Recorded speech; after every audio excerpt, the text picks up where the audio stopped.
Real quick, as you are watching this video, I originally intended on fixing the turn signal without pulling the steering wheel, but I ended up having to pull the steering wheel, so kind of get a 2-for-1. You see how to pull a steering wheel and how to fix the floppy turn signal, which a lot of older vehicles have all at the same time.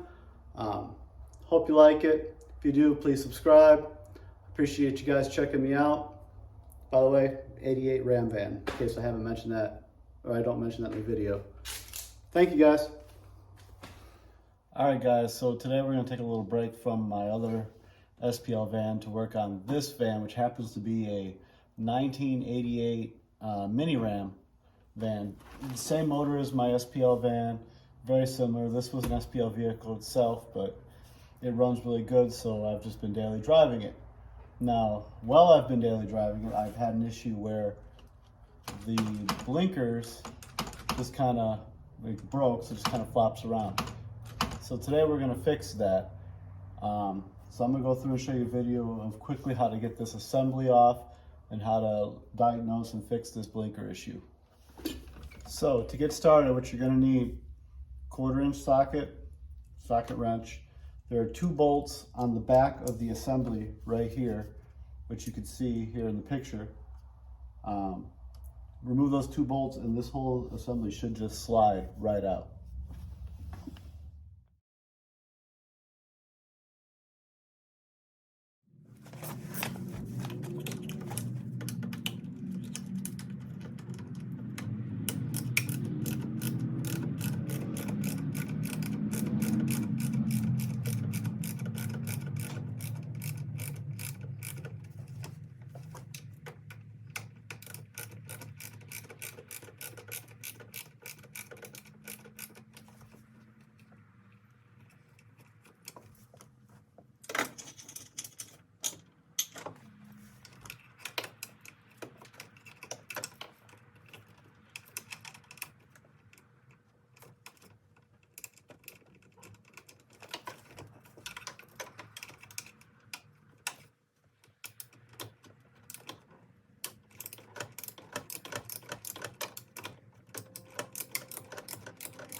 All right, now I got these 2 bolts out. They're 1/4-inch bolts, little screw bolts, hex head bolts. This assembly should just pull back and out like this. Pull it back, well, pull it forward towards the gauge cluster, and it should just pull right out. And as you see, van's 33 years old, so this was that little boot that goes over, kind of sits there flush like this with this little piece of fabric. As you can see, just kind of disintegrated from being so old. But as you can see, it is loose here. So we're gonna go ahead and take a look and see what we can do to bring this thing back to life. Now, I don't know if you can see this or not, but there are 2 screws in here. We're gonna go ahead and take those out so we can pull out this blinker, the handle right here, and get to what's behind it. Here, I'll show you a quick picture right now.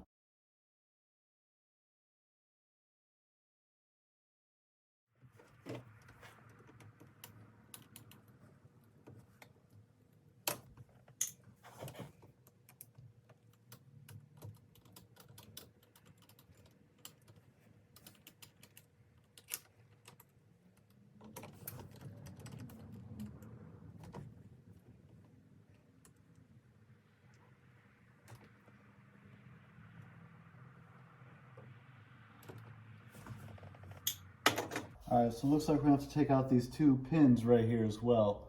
One pin just kind of goes right through this, which kind of pivots, allows it to pivot and alter high beams and low beams. You kind of see the high beams going over there.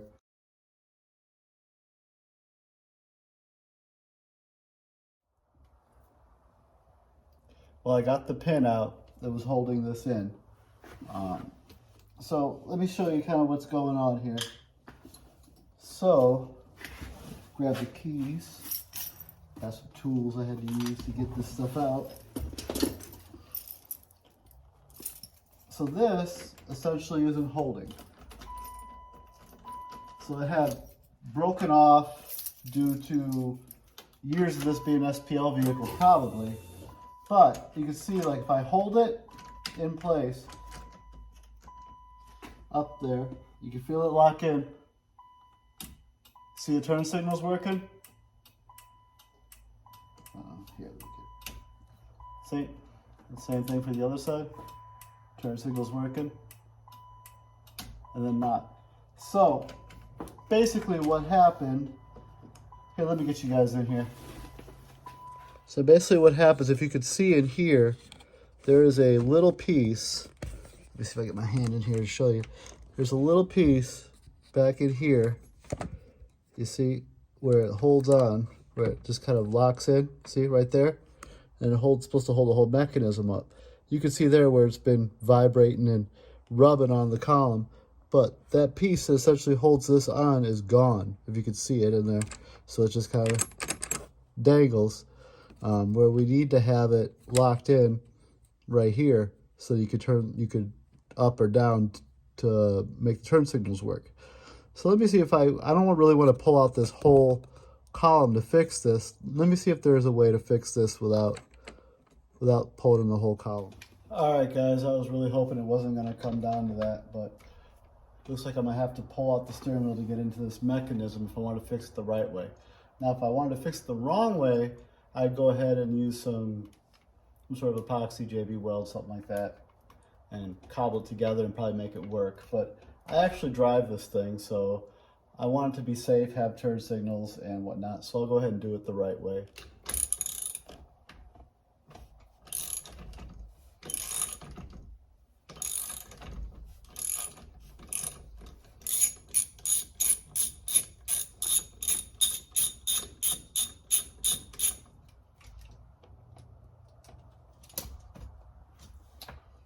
Good thing about these older units is they don't have airbags or anything like that, so they're fairly easy to get out.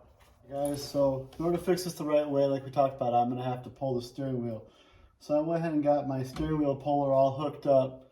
Basically it's 2 bolts and a center bolt, and it pivots off a little bracket in the middle. You just take your wrench and tighten it and the wheel should just come right off. Here, let me see if I can do it on camera for you guys.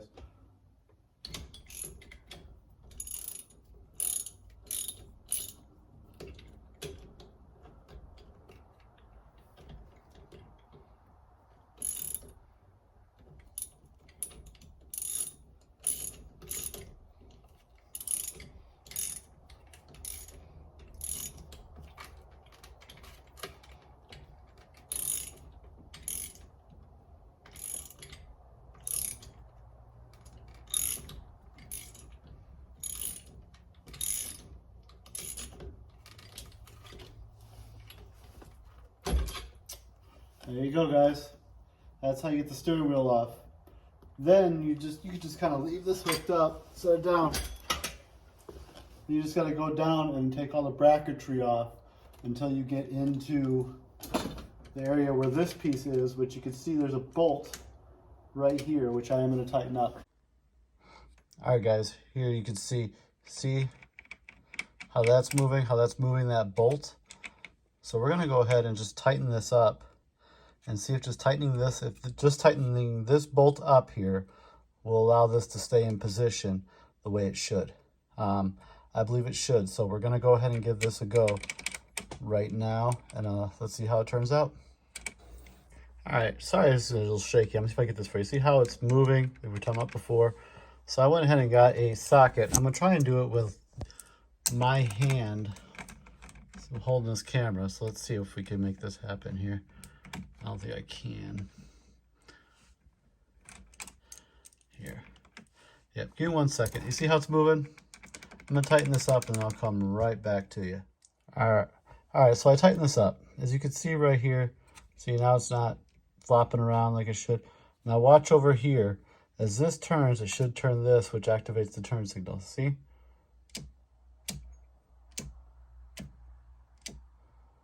So I believe we now have a functioning turn signal. See? It's locking. And it should just be able to oscillate back and forth. Obviously, I don't have this in. There's a little pin and everything that goes back in here. So I'm going to go ahead and show you guys and button this up, show you guys it does work, and then we'll put the steering wheel back on. As I forgot to mention, when you take off the steering wheel, make sure you mark the 12 o'clock position. I did that, but I forgot to put it on camera. So please, very important, when you pull the steering wheel, mark the 12 o'clock position. That way you can put the steering wheel back on exactly as it came off. I'm gonna go ahead and do a little quick time lapse here so you kind of see as I'm putting this mechanism back together. I'm gonna check to make sure this works before putting it all back together.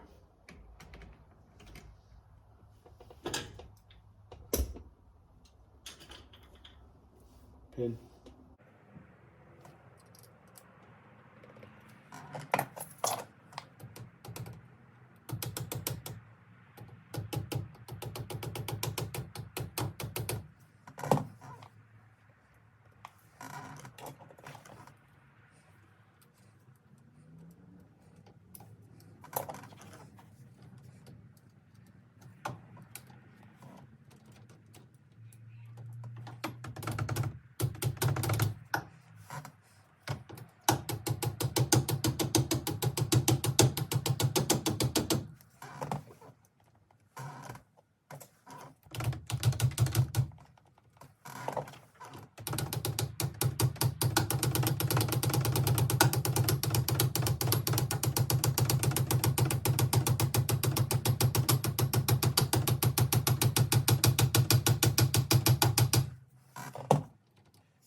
So I got the pin back in, as you can see.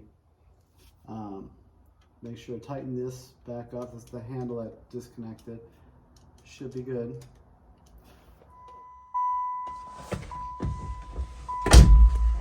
All right, before I put the steering wheel back on, you can see this is all tight, nothing. I'm gonna put the accessory on, and now we're gonna look in front of us to see if we can see the turn signal come on.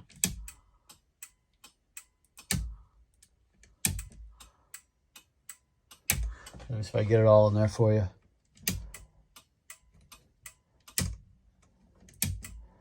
Like new. So that is way better than it was before. I remember it was just flopping around, didn't work at all. So I'm gonna put you back on the stand and I'll put the steering wheel back on and show you that it all works as it should. All right, so as you recall, I told you we gotta mark the 12 o'clock position, which I did. So let's see if we get this thing to line up.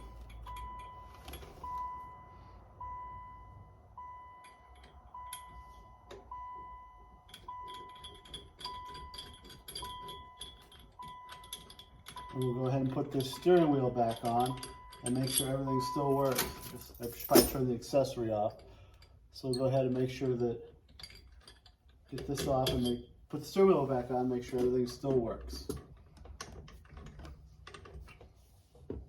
Like I said, it's very simple on these older models to get it to all line up and work as it should.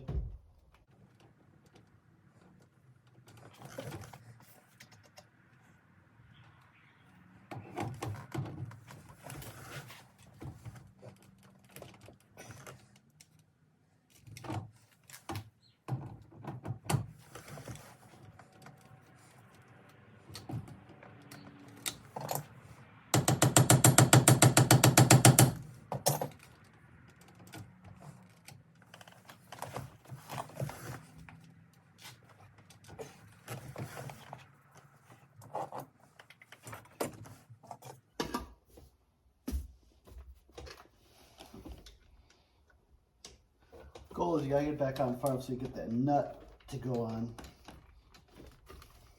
Sometimes you gotta give it a little love.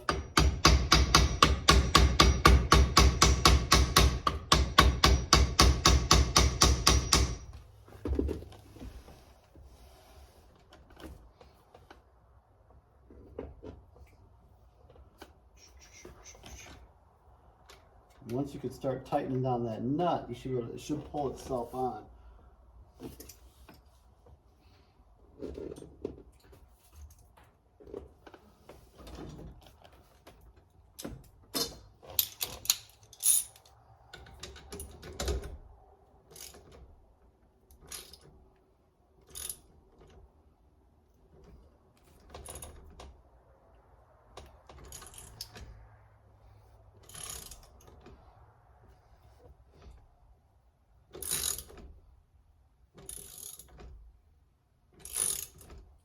And then obviously, if you ever have a crooked steering wheel, this is another way to fix it too. So you can simply just move it on the splines and get it over.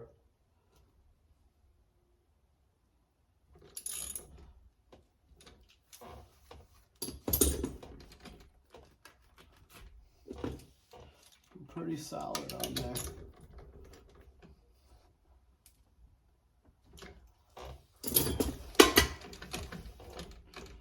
Pretty solid, not moving at all. So remember, basically I hooked up, this is the horn, so you just gotta make sure you hook everything up the way you took it off. Now these older ones, obviously, this one's pretty easy because there's no airbags or anything. One of many reasons why I like working on older cars. So.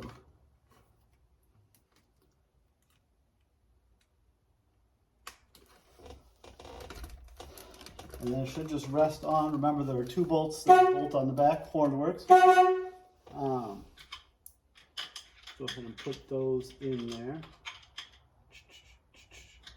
That would be these. These are a 5/16, just FYI. In case you ever need to know. That horn is going to go off every time I hit it.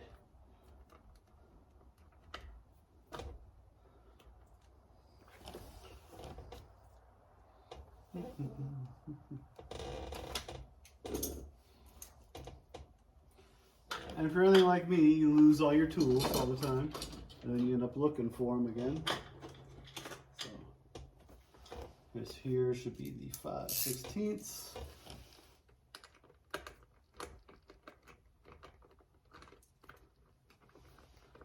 Still pretty loose on there.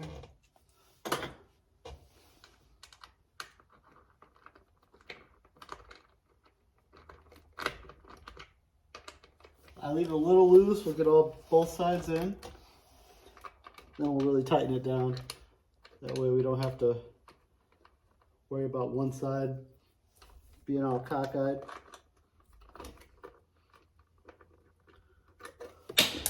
As I drop it.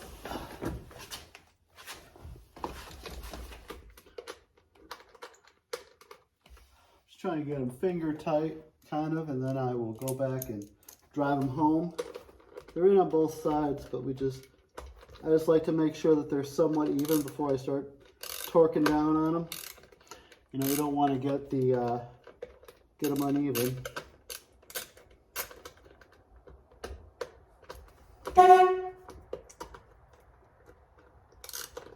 Horn works great, by the way.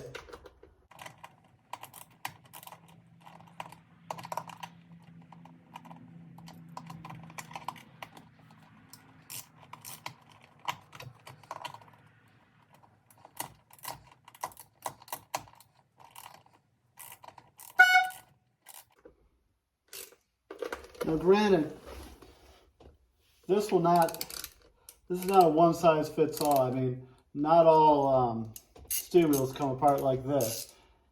Older vehicles, yeah, most of them are pretty well standard. I had a Caprice that I took the steering wheel off of many times. And that thing, Cadillac as well. I took steering wheel off to one of those, older one, and identical to this. But it's not one size fits all. I'm sure on some of the newer vehicles will not be that easy, you know.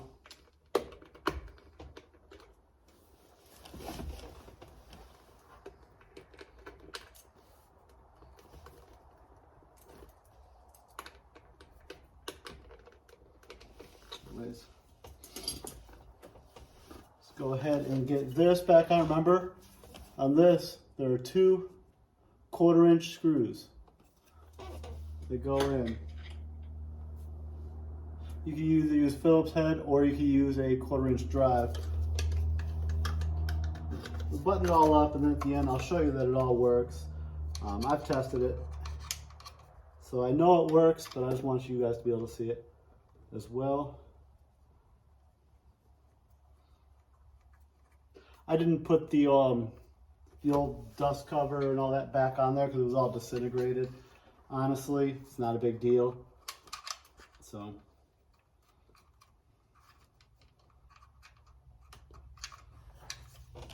while I'm doing this, if you don't have a parts puller, steering wheel puller, you could get one at, you get the cheaper one at Harbor Freight for like 15 bucks. The little nicer one like I have for, I want to say it was like $35 at Harbor Freight. I'm sure you can find deals on them somewhere else. Just one of those tools. You don't use it very often, but the one time you need it, you're gonna wish you had one. You know, it's just one of those things.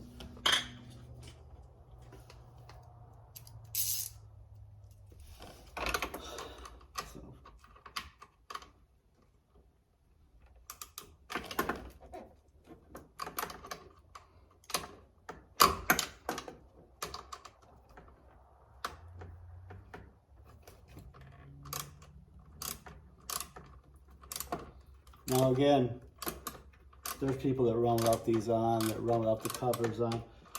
People that run these damn cars forever without steering, without any turn signal. Me personally, I don't like being that guy, so I always make sure that my stuff works the best of my ability. I mean, every now and then something will malfunction.